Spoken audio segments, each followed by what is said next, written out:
ఉన్నాయని వాటికి కారణమైన రెవెన్యూ అధికారులపై ఖచ్చితంగా చర్యలు ఉంటాయన్నారు సీఎం. ప్రతి మండలంలో భూ కుంభకోణాలు వెలుగు చూస్తున్నాయని, రికార్డులు సైతం అధికారులు తారుమారు చేశారన్నారు. రీసర్వే అస్తవ్యస్తంగా జరగడం వల్ల ప్రజలు ఎన్నో ఇబ్బందులు ఎదుర్కొన్నారన్నారు. ప్రతి జిల్లాలో రెవెన్యూ సంబంధిత ఫిర్యాదుల స్వీకరణకు ప్రాధాన్యత ఇస్తామన్నారు. శాఖల వారీగా నిర్వహిస్తున్న సమీక్షలు సత్ఫలితాలను ఇస్తున్నాయని, 100 రోజుల్లో దెబ్బతిన్న వ్యవస్థలన్నింటినీ గాడిలో పెడతామన్నారు. భూ కబ్జాదారులపై కఠిన చర్యలు తీసుకోవడం ద్వారా రెవెన్యూ శాఖలు ప్రక్షాళన చేస్తామన్నారు. వచ్చిన ఆర్జీలన్నింటినీ శాఖల వారీగా విభజించి నిర్దిష్ట కాల పరిమితిలోపు వాటిని పరిష్కారం అయ్యేలా కార్యక్రమాలు రూపొందిస్తామని సీఎం చంద్రబాబు స్పష్టం చేశారు. అక్రమాలకు పాల్పడిన అధికారులను వదిలిపెట్టేది లేదని ఆయన హెచ్చరించారు. అమరావతిలో ఐఐటీ నిపుణుల బృందం 2వ రోజు పర్యటించింది. సివిల్స్ ఇంజనీరింగ్ విభాగం ప్రొఫెసర్ కేబిఎల్ సుబ్రహ్మణ్యం, విభాగాధిపతి మున్వర్ భాషాల నేతృత్వంలోని 6 సభ్యుల బృందం ఎమ్మెల్యే ఎమ్మెల్సీ క్వార్టర్స్ ను పరిశీలించింది. సిఆర్డీఏ అధికారులతో భేటీ అయ్యి 2 గంటలకు పైగా నిపుణులు చర్చించారు. భవన నిర్మాణాల పరిస్థితిపై ఆరా తీశారు. అసెంబ్లీ, హైకోర్టు 5 టవర్ల నిర్మాణాల సామర్థ్యాన్ని పరిశీలించారు. అమరావతిలో భవన నిర్మాణాల స్థితిగతులు ఎలా ఉన్నాయి, వాటిని ఎప్పటికీ అందుబాటులోకి తీసుకురాగలుగుతాం అనే అంశాలపై సిఆర్డీఏతో కలిసి ఐఐటీ నిపుణుల బృందం పనిచేస్తుంది. ప్రస్తుతం భవనాల పరిస్థితి బాగానే ఉందని, అయితే అప్పుడే ఒక అభిప్రాయానికి రాలేమని ఐఐటీ నిపుణులు వెల్లడించారు. కట్టడాలను పూర్తిగా పరిశీలించాకే నాణ్యతను అంచనా వేయగలమన్నారు. సాధ్యమైనంత త్వరగా నివేదిక ఇవ్వనున్నారు. భవన నిర్మాణాలకు వేసిన రంగులు, ప్లాస్టరింగ్ నాణ్యతను పరిశీలించిన అధికారులు 5 ఏళ్ల తర్వాత కూడా అవి చెక్కు చెదరకపోవడం పట్ల ఆశ్చర్యం వ్యక్తం చేశారు. భవన నిర్మాణాల విషయంలో గత టీడీపీ ప్రభుత్వం నాణ్యతా ప్రమాణాలను పాటించడం వల్లే భవనాలు అద్భుతంగా ఉన్నాయన్నారు. తుప్పుపట్టిన ఇనుము నిర్మాణాలకు పనికి వస్తుందా లేదా అన్న దానిపై అధ్యయనం చేసి ప్రభుత్వానికి తెలియజేస్తామని నిపుణులు తెలిపారు. విజయవాడలోని ఆరోగ్య విశ్వవిద్యాలయం పేరును డాక్టర్ ఎన్టీఆర్ ఆరోగ్య విశ్వవిద్యాలయంగా మారుస్తూ గెజిట్ నోటిఫికేషన్ జారీ అయింది. ఇటీవల శాసనసభ శాసన మండలిలో ఆరోగ్య విశ్వవిద్యాలయం పేరు మారుస్తూ బిల్లుకు ఆమోదం తెలిపారు. అంతకుముందు వైఎస్ఆర్ ఆరోగ్య విశ్వవిద్యాలయంగా వైసీపీ ప్రభుత్వం పేరు మార్చడంతో పెద్ద ఎత్తున నిరసనలు చోటు చేసుకున్నాయి. ఈ నేపథ్యంలో తాము అధికారంలోకి వచ్చిన వెంటనే పేరు మార్చి ఎన్టీఆర్ పేరు పెడతామని చంద్రబాబు హామీ ఇచ్చారు. అధికారంలోకి వచ్చిన వెంటనే తొలి కేబినెట్ భేటీలో ఆరోగ్య విశ్వవిద్యాలయం పేరు మారుస్తూ నిర్ణయం తీసుకున్నారు. గత ప్రభుత్వంలో నాసిరక విధానాలతో పాటు పాడైపోయిన విద్యుత్ వ్యవస్థ తిరిగి దారిలో పెట్టేందుకు ఏపీ విద్యుత్ శాఖ మంత్రి గొట్టిపాటి రవికుమార్ చర్యలు తీసుకుంటున్నామన్నారు. బాపట్ల జిల్లా పంగులూరు మండలం ముప్పవరం టీడీపీ కార్యాలయంలో ఏర్పాటు చేసిన పార్టీ సమావేశంలో మంత్రి పాల్గొన్నారు. గత ప్రభుత్వం తీసుకున్న తప్పుడు విధానాల వల్ల వ్యవస్థలన్నీ పూర్తిగా దెబ్బతిన్నాయన్నారు. సీఎం చంద్రబాబుతో కలిసి దెబ్బతిన్న వ్యవస్థల్లో సమస్యలను పరిష్కరించేందుకు ప్రయత్నిస్తున్నామన్నారు. మరోవైపు శ్రీశైలం జలాశయానికి వరద నీరు చేరడంతో విద్యుత్ ఉత్పత్తి ఆశాజనకంగా ఉందన్నారు. త్వరలో వ్యవసాయానికి 9 గంటల కరెంటును అందించేలా చర్యలు చేపడతామని గొట్టిపాటి రవికుమార్ అన్నారు. అన్నమయ్య జిల్లా మదనపల్లి సబ్ కలెక్టర్ కార్యాలయంలో ఫైల్స్ దగ్ధం కేసులో పోలీసులు దూకుడు పెంచారు. ఇప్పటికే పలువురిపై కేసులు నమోదు చేసిన పోలీసులు తాజాగా మాజీ మంత్రి పెద్దిరెడ్డి రామచంద్రారెడ్డి, మాజీ ఎమ్మెల్యే నవాజ్ బాషాపై కేసు నమోదు చేశారు. వీరితో పాటు పెద్దిరెడ్డి అనుచరుడు మాధవరెడ్డి, అతని బావమర్ది రామకృష్ణారెడ్డిపై నాన్ బెయిలబుల్ కేసులు నమోదు చేశారు. మరోవైపు పరారీలో ఉన్న నిందితుల కోసం పోలీసులు గాలిస్తున్నారు. ఏపీ రాజధాని ప్రాంత ప్రాధికార సంస్థ సిఆర్డీఏ కార్యాలయంలో పలు కీలక ఫైల్స్ కనిపించడం లేదు. వైసీపీ ప్రభుత్వ హయాంలో టీడీపీ ప్రభుత్వం తప్పులను పట్టుకుని కేసులు పెట్టించేందుకు సిఆర్డీఏ ఫైల్స్ ను అణువణువు శోధించింది. విచారణ కోసం పలు ఫైళ్లను స్వాధీనం చేసుకుంది. వీటిలో కొన్ని కీలక ఫైళ్లు ఇప్పటికీ కనిపించడం లేదు. దీంతో సిఆర్డీఏ పాలనా వ్యవహారాలకు తీవ్ర ఇబ్బందిగా మారింది. రాష్ట్రంలో టీడీపీ ప్రభుత్వం అధికారంలోకి రావడంతో అమరావతి రాజధాని పనుల పునర్నిర్మాణం దిశగా అడుగులు వేస్తోంది. ఈ క్రమంలో కీలక వ్యవహారాలపై ముందుకు వెళ్లేందుకు సిఆర్డీఏ అధికారులకు ఇబ్బందిగా మారింది. ఫైళ్లు కనిపించిన విషయం మున్సిపల్ శాఖ మంత్రి నారాయణ దృష్టికి కూడా వెళ్లింది. ఇంజనీరింగ్, ప్లానింగ్, రెవెన్యూ, ఎస్టేట్ ఇలా పలు విభాగాల ఫైల్స్ కనిపించడం లేదు. గతంలో ఈ ఫైళ్లను టీడీపీ ప్రభుత్వంపై విచారణ పేరుతో వైసీపీ ప్రభుత్వం స్వాధీనం చేసుకుంది. చంద్రబాబుతో పాటు ఆయన తనయుడు లోకేష్ లను ఇన్నర్ రింగ్ రోడ్డు కేసులో ఇరికించేందుకు భూ సంబంధిత ఫైళ్లన్నీ పట్టుకుపోయారు. వీటిలో కూడా చాలా వరకు వెనక్కి రాలేదని తెలుస్తోంది. అప్పటి ఉన్నతాధికారుల ఆదేశాల మేరకు సిఆర్డీఏ అధికారులు ఈ ఫైల్ ఇచ్చేశారు. ఈ ఫైలుకు సంబంధించిన కాపీలు అయినా తమ దగ్గర పెట్టుకోలేదు. ప్రస్తుతం సిఆర్డీఏకు కమిషనర్ నుంచి అడిషనల్ కమిషనర్ల వరకు అంతా కొత్త వాళ్ళు వచ్చారు. మిగిలిన ఫైళ్లు తెచ్చుకుందామంటే అవి ఎక్కడ ఉన్నాయో కూడా తెలియని పరిస్థితి ఉంది. వైసీపీ ప్రభుత్వ హయాంలో ఇష్టానుసారంగా చెలరేగిపోయిన మాజీ మంత్రులు, ఎమ్మెల్యేలు, అధికారులు ఒక్కొక్కరుగా అజ్ఞాతంలోకి వెళ్తున్నారు. తమ మీద ఎక్కడ ఉచ్చు బిగుస్తుందోనని పరారవుతున్నారు. ఇదే కోవలో ఐఎన్పిఆర్ మాజీ కమిషనర్ విజయ్ కుమార్ రెడ్డి తెలివిగా తప్పించుకున్నారు. వైసీపీ మళ్లీ గెలిస్తే డిప్యూటేషన్ పొడిగించాలని తొలుత లేఖ రాసిన ఆయన ఎన్నికల ఫలితాలు వచ్చాక కంగుతిని రిలీవ్ చేయాలని లేఖ రాశారు. అధికారులు అతన్ని రిలీవ్ చేయకుండా నిలిపివేయగా చివరకు పోస్టింగ్ తెచ్చుకుని రిలీవ్ అయ్యి వెళ్లిపోయారు. ఇక ఏపీ ఎండీసీ మాజీ ఎండీ వెంకటరెడ్డి ఆచూకీ కోసం పోలీసులు గాలిస్తున్నారు. సస్పెన్షన్ ఉత్తర్వులు ఇచ్చేందుకు వెళ్లగా వెంకటరెడ్డి ఆచూకీ లభించలేదని అధికారులు తెలిపారు. ఎన్నికల సమయంలో పలు అక్రమాలకు పాల్పడిన మాజీ ఎమ్మెల్యే పిన్నెల్లి రామకృష్ణారెడ్డి సోదరుడు వెంకట్రామిరెడ్డి పరారీలో ఉన్నారు. ఆయన గత 50 రోజులుగా అజ్ఞాతంలోనే ఉన్నారు. గన్నవరం టీడీపీ కార్యాలయం ధ్వంసం కేసులో ఆరోపణలు ఎదుర్కొంటున్న మాజీ ఎమ్మెల్యే వల్లభనేని వంశీ పరారీలో ఉన్నారు. గత కొద్ది రోజులుగా అండర్ గ్రౌండ్ కు వెళ్లిపోయారు. వంశీ అనుచరులు కూడా గన్నవరం నుంచి జంప్ అయినట్లు తెలుస్తోంది. గుడివాడ నుంచి గడ్డం గ్యాంగ్ సభ్యులంతా పరారయ్యారు. గుడివాడలో కొడాలి నాని కనిపించకుండా పోయారు. ఇక రాయలసీమలో కూడా కొందరు వైసీపీ నేతలు పరారయ్యారు. మరికొందరు హైదరాబాద్ లో తలదాచుకున్నట్లు తెలుస్తోంది. తిరుమలలో శ్రీవారి వార్షిక బ్రహ్మోత్సవాలను అక్టోబర్ 4వ తేదీ నుంచి అత్యంత వైభవంగా నిర్వహించేందుకు విస్తృత ఏర్పాట్లు చేస్తున్నట్లు టీటీడీ అదనపు ఈవో వెంకయ్య చౌదరి తెలిపారు. ఇంజనీరింగ్ పనులు, వాహనాల ఫిట్నెస్, లడ్డూ బఫర్ స్టాక్, అన్నప్రసాదం, దర్శనం, వసతి, కళా బృందాల కార్యక్రమాలు, ఉద్యానవన శాఖ, ట్రాన్స్పోర్ట్, కళ్యాణకట్ట, గోశాల, శ్రీవారి సేవకులు, విజిలెన్స్ ఏర్పాట్లపై ఆయన సమీక్షించారు. భక్తులకు ఎలాంటి అసౌకర్యం లేకుండా చర్యలు చేపడుతున్నామన్నారు. బ్రహ్మోత్సవాలకు అక్టోబర్ 4న ధ్వజారోహణం జరుగుతుందన్నారు. 8న గరుడ సేవ, 9న స్వర్ణరథం, 11న రథోత్సవం, 12న చక్రస్నానం నిర్వహిస్తారు. వాహన సేవలు రోజు ఉదయం 8 గంటలకు, రాత్రి 7 గంటలకు ప్రారంభిస్తామని తెలిపారు. బ్రహ్మోత్సవాలు జరిగే సమయంలో వయోవృద్ధులు, దివ్యాంగులు, ఎన్ఆర్ఐలు, చిన్నపిల్లల తల్లిదండ్రులతో సహా అన్ని ప్రత్యేక దర్శనాలు, ఆర్జిత సేవలను రద్దు చేశామన్నారు. తెలంగాణలో లేఅవుట్ క్రమబద్దీకరణ పథకం ఎల్ఆర్ఎస్ అమలుకు సంబంధించి అడుగులు వేగంగా పడుతున్నాయి. గత 4 ఏళ్లుగా లక్షల సంఖ్యలో పెండింగ్ లో ఉన్న దరఖాస్తులకు ప్రభుత్వం భావిస్తున్నట్లుగా 3 నెలల్లో మోక్షం లభించే అవకాశాలు కనిపిస్తున్నాయి. పెండింగ్ దరఖాస్తుల సమస్య పరిష్కారంపై 20 రోజుల వ్యవధిలోనే అటు ముఖ్యమంత్రి రేవంత్ రెడ్డి అధికారులతో సమీక్ష చేయగా, తాజాగా రెవెన్యూ శాఖ మంత్రి పొంగులేటి శ్రీనివాసరెడ్డి కలెక్టర్లతో సమీక్ష నిర్వహించడాన్ని బట్టి ఈ అంశానికి ప్రభుత్వం ఎంత ప్రాధాన్యత ఇస్తున్నది స్పష్టం చేస్తోంది. 3 నెలల్లోగా ఎల్ఆర్ఎస్ సమస్యకు పరిష్కారం చూపాలని భావిస్తున్న ప్రభుత్వం ఆ దిశగా క్షేత్రస్థాయి ఏర్పాట్లపై అధికారులకు దిశానిర్దేశం చేసింది. ఈ ప్రక్రియ పూర్తయితే ప్రభుత్వానికి తక్షణం ఆదాయం సమకూరే అవకాశం ఉంది. సుమారు 10,000 కోట్ల దాకా ఖజానాకు జమ అవుతుందని ప్రభుత్వం అంచనా వేస్తోంది. ఈ నేపథ్యంలో మున్సిపల్ శాఖ ఉన్నతాధికారులతో నిర్వహించిన సమీక్షలో ఎల్ఆర్ఎస్ దరఖాస్తుల పరిశీలనకు ఎలాంటి న్యాయపరమైన చిక్కులు లేవని స్పష్టమైంది. సుప్రీంకోర్టు, హైకోర్టు నుంచి ఈ ప్రక్రియపై ఎలాంటి స్టేలు లేవని వెల్లడైంది. దీంతో ఈ అంశంపై కింది స్థాయి అధికారులు, మున్సిపల్ కమిషనర్లు, జిల్లా పంచాయతీ అధికారులు, ఈ ప్రక్రియతో సంబంధం ఉన్న క్షేత్రస్థాయి సిబ్బందికి ప్రభుత్వం స్పష్టమైన ఆదేశాలు ఇచ్చింది.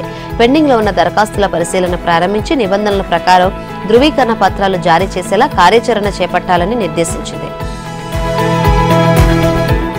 ధరణి పోర్టల్లో ఇంతకాలం పరిష్కారానికి వీలులేని సమస్యలకు చర్మగీతం పాడేందుకు సర్కారు సిద్ధమైంది.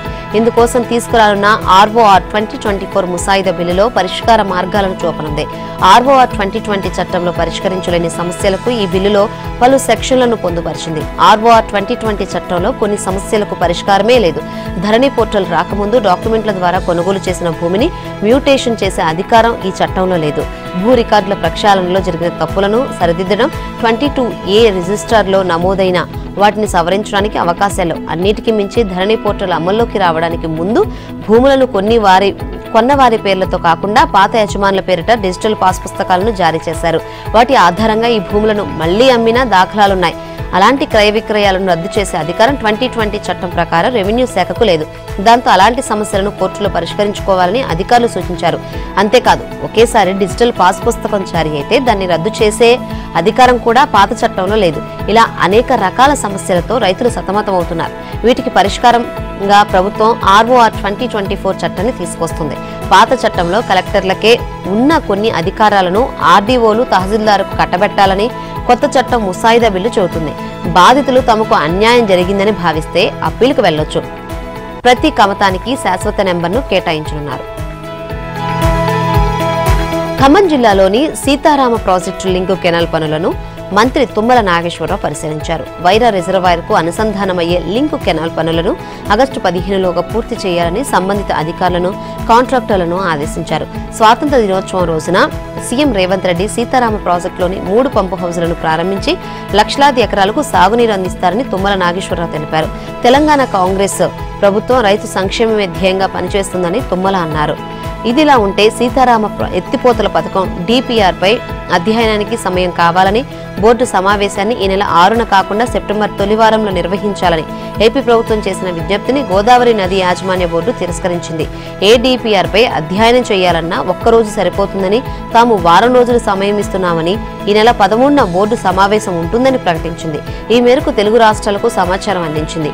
DPR పై చర్చించి తదుపరి అనుమతి కోసం టెక్నికల్ అడ్వైజరీకి కమిటీకి పంపించాల్సి ఉంది. మరోవైపు గోదావరి, కావేరీ నదుల అనుసంధానంపై తెలంగాణ లేవనెత్తిన అభ్యంతరాలపై చర్చించేందుకు ఈ నెల 9న జాతీయ నీటి అభివృద్ధి సంస్థ హైదరాబాద్ లో సమావేశం కానుంది. ఈ సమావేశంలో ప్రధానంగా తెలంగాణ అభ్యంతరాలపై అంశాల వారీగా చర్చించి అభిప్రాయాలు తీసుకోనుంది. నదుల అనుసంధానంలో ఇచ్చంపల్లి వద్ద రిజర్వాయర్ నిర్మాణాన్ని గత బీఆర్ఎస్ ప్రభుత్వం తీవ్రంగా వ్యతిరేకించగా ప్రస్తుత కాంగ్రెస్ ప్రభుత్వం కూడా అదే విధానాన్ని అనుసరిస్తోంది. తెలంగాణలో మరోసారి ఐఏఎస్ అధికారుల బదిలీ జరిగింది. 2 నాన్ ఐఏఎస్లు సహా 8 మంది అధికారులను బదిలీ చేస్తూ రాష్ట్ర ప్రభుత్వం ప్రధాన కార్యదర్శి శాంతికుమారి ఉత్తర్వులు జారీ చేశారు. ప్రస్తుత రవాణా, గృహ నిర్మాణ, సాధారణ పరిపాలనా శాఖల ప్రత్యేక ప్రధాన కార్యదర్శిగా ఉన్న వికాస్ రాజ్ పోస్టులో స్వల్ప మార్పు చేసింది. ఆయన పోస్టు రవాణా, రోడ్లు, భవనాల శాఖ ప్రత్యేక ప్రధాన కార్యదర్శిగా రీడిజిగ్నేట్ చేసింది. వికాస్ రాజ్ ఇక నుంచి రవాణా, R&B, గృహ నిర్మాణ, సాధారణ పరిపాలనా శాఖల ప్రత్యేక ప్రధాన కార్యదర్శిగా కొనసాగనున్నారు. రాష్ట్ర వాణిజ్య పన్నుల కమిషనర్ టీకే శ్రీదేవిని స్కెడ్యూల్ కులాల అభివృద్ధి శాఖ కమిషనర్ గా బదిలీ చేశారు. ఇక వాణిజ్య పన్నుల ఎక్సైజ్ శాఖ ముఖ్య కార్యదర్శి SAM రిజ్వీకి వాణిజ్య పన్నుల శాఖ కమిషనర్ గా అదనపు బాధ్యతలు అప్పగించారు. రవాణా, రోడ్లు, భవనాల శాఖ సంయుక్త కార్యదర్శి S హరీష్ రెవెన్యూ శాఖలోని విపత్తుల విభాగం సంయుక్త కార్యదర్శిగా బదిలీ అయ్యారు. వ్యవసాయ సహకార శాఖ సంయుక్త కార్యదర్శి P ఉదయ్ కుమార్ కు మార్కెటింగ్ శాఖ సంచాలకులుగా అదనపు బాధ్యతలు అప్పగించారు. సూర్యాపేట జిల్లా అదనపు కలెక్టర్ ప్రియాంకను పురపాలక శాఖ ఉప కార్యదర్శిగా బదిలీ చేశారు. సహకార శాఖ సంయుక్త రిజిస్ట్రార్ నాన్ ఐఏఎస్ చంద్రశేఖర్ రెడ్డిని బదిలీ చేసి Hyderabad agriculture cooperative association managing director గా నియమించారు. వరంగల్ వాణిజ్య పన్నుల సంయుక్త కమిషనర్ శ్రీనివాసరెడ్డిని మార్క్ఫెడ్ MDగా నియమించారు. MBBS, BDS కన్వీనర్ కోటా సీట్ల భర్తీకి కాళోజీ నారాయణరావు ఆరోగ్య విశ్వవిద్యాలయం శనివారం షెడ్యూల్ విడుదల చేసింది. రాష్ట్రం నుంచి నీట్ రాసిన విద్యార్థుల ర్యాంకులను ప్రకటించింది. తెలంగాణ నుంచి ఈ దఫా 49,184 మంది క్వాలిఫై అయినట్లు గుర్తించారు.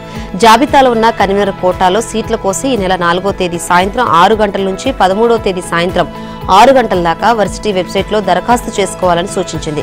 సర్టిఫికేట్ల పరిశీలన అనంతరం మెరిట్ జాబితాను విడుదల చేస్తామని ప్రకటించింది.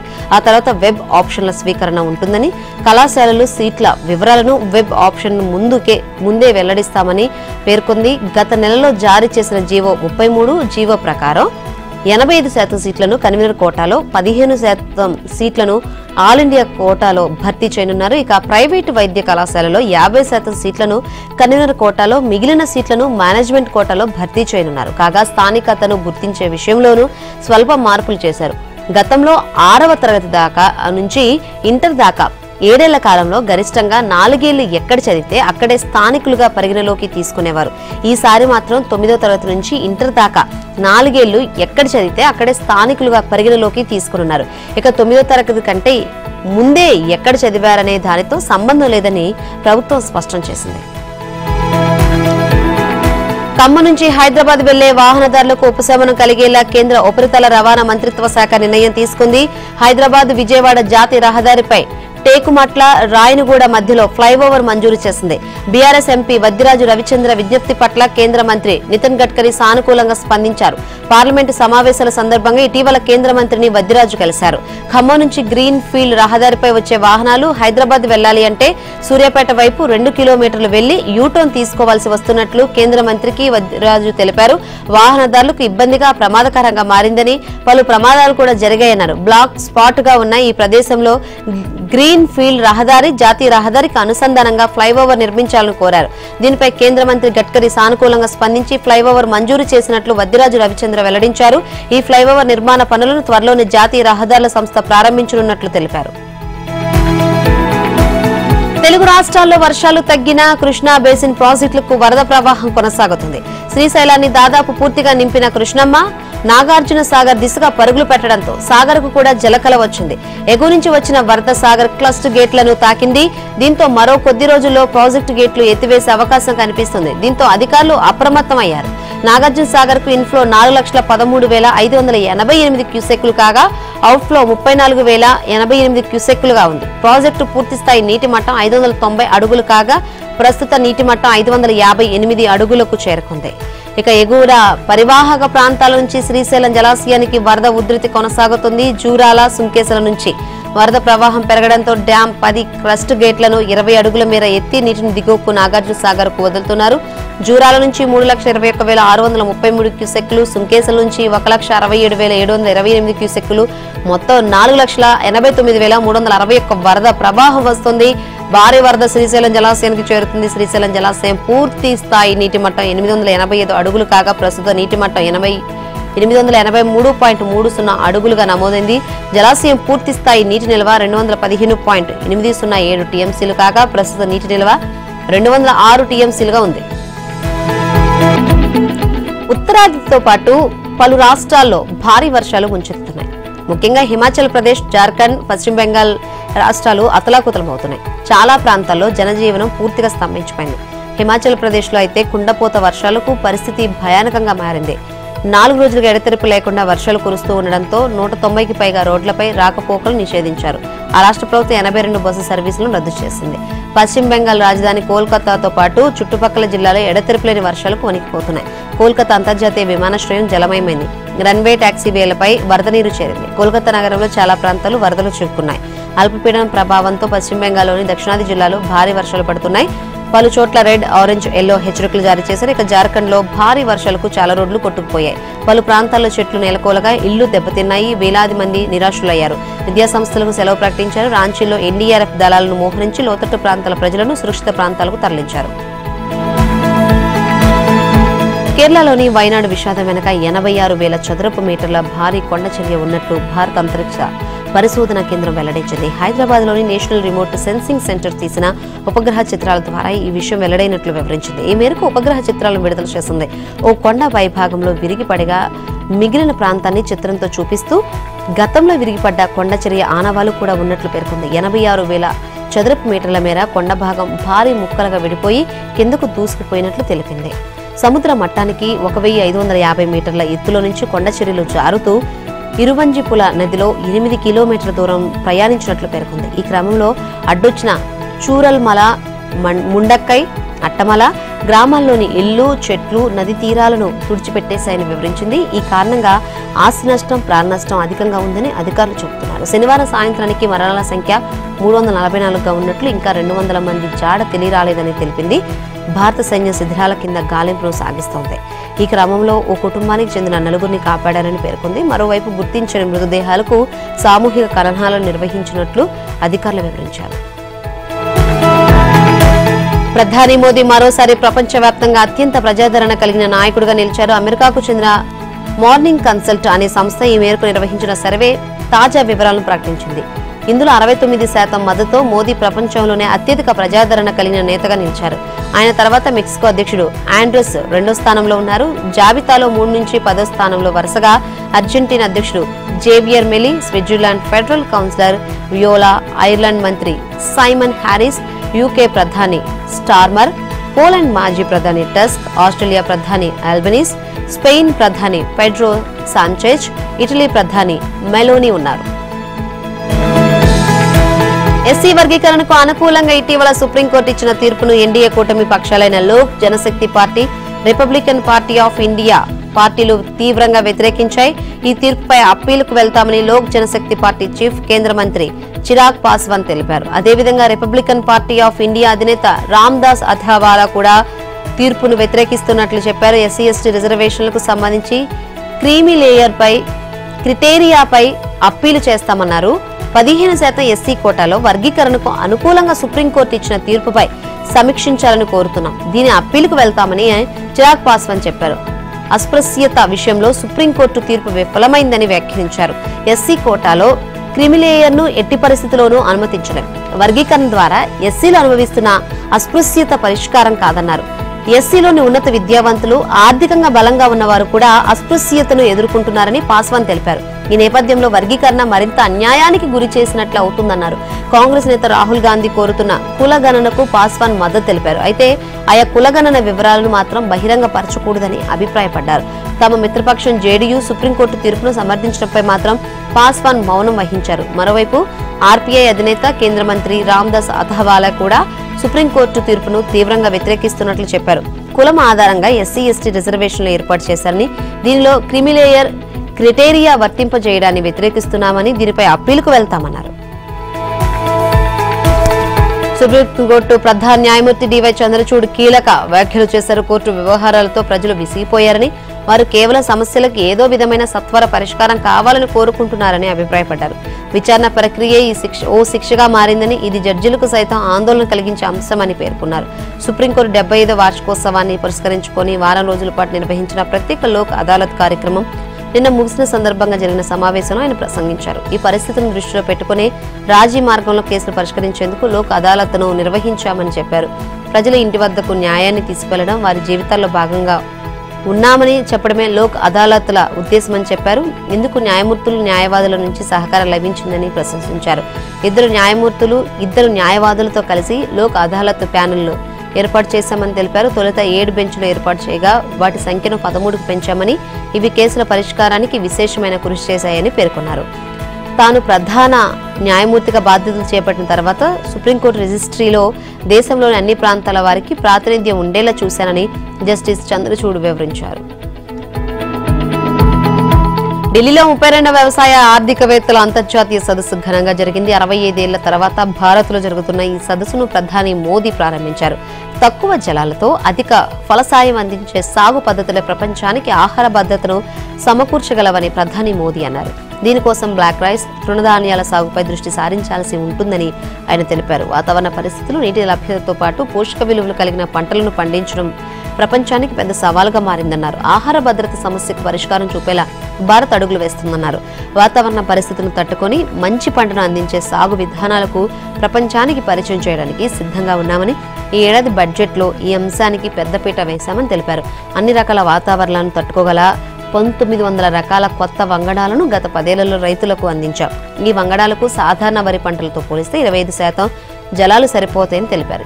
ఆ సదస్సు తొలిసారి జరిగినప్పుడు కొత్తగా అప్పుడే భారత్ స్వాతంత్రం పొందిందని మోదీ గుర్తు చేశారు.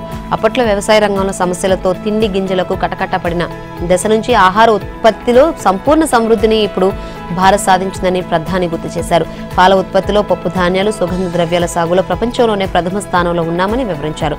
దేశ అభివృద్ధి వ్యూహంలో వ్యవసాయం అతి కీలక రంగంగా మారిందని నీతి ఆయోగ్ సభ్యుడు రమేష్ చంద్ అన్నారు. 70 దేశాల నుంచి 1000 మంది ప్రతినిధులు ఈ సదస్సులో పాల్గొన్నారు. అమెరికా అధ్యక్ష ఎన్నికల్లో డెమోక్రటిక్ పార్టీ అభ్యర్థిగా కమలా హ్యారిస్ పేరు ఖరారైంది. నవంబర్ 7న జరగనున్న అధ్యక్ష ఎన్నికల్లో ఆమె డొనాల్డ్ ట్రంప్ తో పోటీ పడనున్నారు. పార్టీ అభ్యర్థిత్వం కోసం కావాల్సిన ప్రతినిధుల ఓట్లను వర్చువల్ రోల్ కాల్ లో ఆమె సాధించినట్లు democratic national committee chair జేమ్ Harrison ప్రకటించారు. దీంతో అమెరికా అధ్యక్ష నామినీగా ఆమె పేరు ప్రకటించడం లాంఛనంగా మారింది. ఇప్పటికీ కమలా హ్యారిస్ డెలిగేట్ల ఓటింగ్ ప్రక్రియలో మెజార్టీ ఓట్లను సంపాదించారు. చికాగోలో ఈ నెల చివరిలో కన్వెన్షన్ లో ఉపాధ్యక్షురాలు కమలా హ్యారిస్ కు మద్దతుగా భారీ ర్యాలీ నిర్వహించి బల ప్రదర్శన చేపట్టనున్నారు. కమలా అభ్యర్థిత్వంపై డెమోక్రాటిక్ పార్టీలో ఉన్న ప్రతినిధులు ఈమెయిల్ ద్వారా ఓటింగ్ లో పాల్గొంటున్నారు. ఈ ప్రక్రియ సోమవారం సాయంత్రంతో ముగిరింది. అయితే అధ్యక్షురాలుగా కమలా పోటీ పడుతున్న ఉపాధ్యక్ష అభ్యర్థిత్వంపై ఇంతవరకు క్లారిటీ రాలేదు. ఇక అధికారిక నామినేషన్ ఆగస్టు 7తో ఖరారు కానుంది. డెమోక్రాటిక్ అభ్యర్థిగా ఖరారు కావడంపై కమలా హ్యారిస్ స్పందించారు. డెమోక్రటిక్ అధ్యక్ష అభ్యర్థిగా ఎన్నికైనందుకు ఎంతో గౌరవంగా భావిస్తున్నానని, దేశం పట్ల ప్రేమతో ఉత్తమమైన దానికోసం పోరాడే వ్యక్తులను ఒక్కటి చేయడమే నా ప్రచారం ఉద్దేశమన్నారు. మేము మా దేశాన్ని ప్రేమిస్తాము, అమెరికా వాగ్దానాన్ని విశ్వసిస్తాం, వర్చువల్ ఓటింగ్ సమయం ముగిశాక అధ్యక్ష నామినేషన్ను అధికారికంగా అంగీకరిస్తానని కమల స్పష్టం చేశారు. రాబోయే అధ్యక్ష ఎన్నికల్లో తమ పార్టీ విజయం సాధించబోతుంది కమలా హ్యారిస్ పేర్కొన్నారు. అమెరికా అధ్యక్ష ఎన్నికలకు సంబంధించి ఓ ప్రధాన పార్టీ నుంచి అభ్యర్థిగా పోటీ చేయనున్న ఇతర దేశాల మూలాలు ఉన్న మహిళగా ఆమె చరిత్రకు ఎక్కడున్నారు. ఆగస్టు 22న చికాగోలో జరగనున్న డెమోక్రటిక్ నేషనల్ కన్వెన్షన్లో ప్రతినిధుల సమక్షంలో ఆమె లాంఛనంగా నామినేషన్ స్వీకరిస్తారు. అనంతరం అవే సమావేశంలో తన ఉపాధ్యక్ష అభ్యర్థిని ప్రకటించే అవకాశం ఉంది. భారత యువ షూటర్ మను భాకర్ ప్యారిస్ ఒలింపిక్స్ లో త్రుటిలో 3వ పతకాన్ని చేజార్చుకున్నారు. 25 మీటర్ల పిస్టల్ విభాగంలో కొద్దిలో పతకంపై గురితప్పింది. 4వ స్థానంతో సరిపెట్టుకున్న ఆమె ఈ ఒలింపిక్స్ ను 2 పతకాలతో ముగించింది. మను భాకర్ తొలుత 10 మీటర్ల ఎయిర్ పిస్టల్ వ్యక్తిగత విభాగంలో 3వ స్థానంలో నిలిచి కాంస్య నెగ్గింది. ఆ తర్వాత మరో షూటర్ సరబ్జోత్ సింగ్ తో కలిసి 10 మీటర్ల పిస్టల్ మిక్స్డ్ డబుల్స్ లో కాంస్య పతకం సాధించింది. దీంతో ఒకే ఒలింపిక్స్ లో 2 పతకాలు సాధించిన తొలి భారత మహిళా క్రీడాకారిణిగా చరిత్ర సృష్టించింది. 3వ పతకం చేజారిన అనంతరం మాట్లాడిన మను భాకర్ తన తల్లికి భావోద్వేగపూరిత సందేశాన్ని పంపింది. నా కోసం అన్నిటినీ త్యాగం చేసిన అమ్మకు ధన్యవాదాలు. నీ సహకారంతో ఎన్నో చీకట్లను చీల్చుకుంటూ బయటకు రాగలిగాను. అమ్మా, నిన్ను చాలా ప్రేమిస్తున్నానంటూ మెసేజ్ పెట్టింది.